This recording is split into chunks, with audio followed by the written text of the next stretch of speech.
අද මේ පින්බර පොහොය දවසේ මේ පින්බර භූමියේ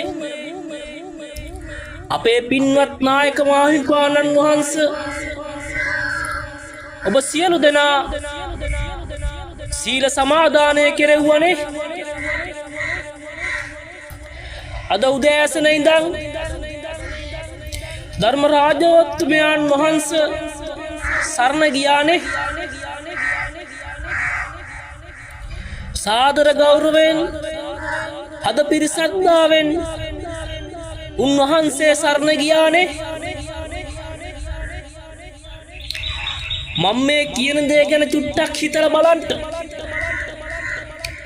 මේ පැත්තේ මිනිස්සු නම් එහෙම නැතුව ඇති. තණ්හාවෙන් බර්ත වෙච්ච මිනිස්සු කන්නේත් නැහැ දෙන්නෙත් නැහනේ. අන්තිමේදී දාලා යන්නත් බැරි අරන් යන්නත් බැරි ගොඩක් දේවල් වැළපි